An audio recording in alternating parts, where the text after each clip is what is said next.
Hello, nerds. Welcome to Nerd School. I hope you all are doing fine and having fun in learning. My name is Akshara, and I will be your host today, making sure you learn along the way like a pro.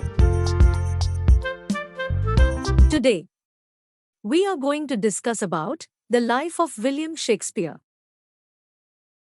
An English poet, playwright, and actor, William Shakespeare was born in Stratford-upon-Avon in 1564.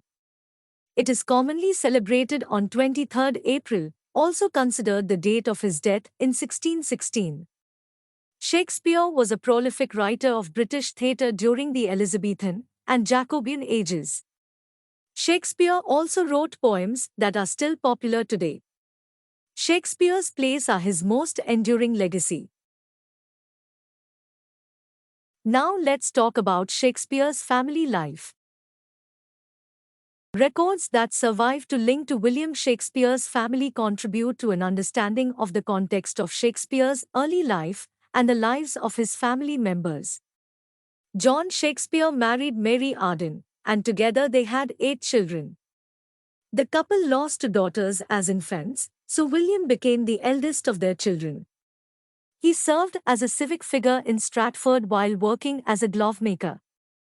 Since he was of high social standing, he was more likely to have sent his children, including William, to a local grammar school. His family lived in the house on Henley Street, where Shakespeare lived until he was 18. When Shakespeare was 18, he married Anne Hathaway, who was 26. It was a rushed wedding due to Anne's pregnancy. They had 3 children together. Susanna, the first daughter, was born 6 months after the marriage and was followed by Hamnet and Judith. Hamnet died at the age of 11. Now we can talk about his life in London. We should consider one major question. When did Shakespeare begin his professional career in London? The intervening years are considered a mystery, with the twins of Shakespeare, baptized in 1585, and his reputation established in London by 1592. Scholars generally refer to these years as the lost years because they are considered a mystery. In his time in London, Shakespeare published his first published works, 2 long poems entitled Venus and Adonis in 1593 and The Rape of Lucrece in 1594. Shakespeare also became a founding member of the Lord Chamberlain's Men, a company of actors. He was a regular dramatist for the company for over 20 years, producing 2 plays annually. The company continued under the patronage of King James I. For the remainder of his career when it became known as the King's Men.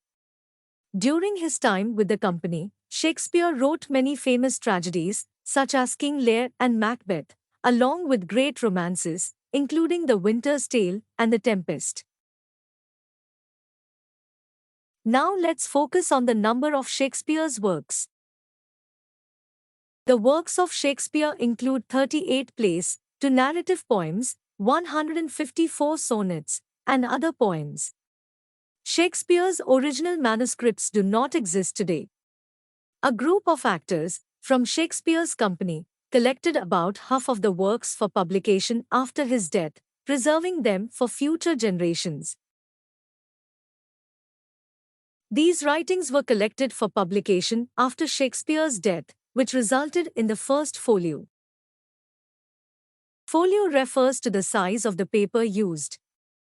There were 36 plays in the collection but no poetry. The legacy of Shakespeare is as broad as his works. His plays have spawned countless adaptations across a wide range of genres and cultures. His plays have remained in demand on stage and in film for centuries. Shakespeare's plays, sonnets, and other poems are included in the complete works of Shakespeare, published in several publications. A leading literary figure in English literature, Shakespeare continues to be one of the most influential figures in the English language today. The plays of Shakespeare continue to be vital, because they depict situations and people we recognize today. The emotional reality of his characters transcends time. His plays represent common experiences, ranging from family disputes to love affairs to war. His plays are performed worldwide, demonstrating the universal appeal of his storytelling. If you have not enrolled into our school, please enroll it by subscribing our channel and click the bell icon so you will never miss our classes. To join our online programs, please look at the description. Thanks again for watching. See you in the next class.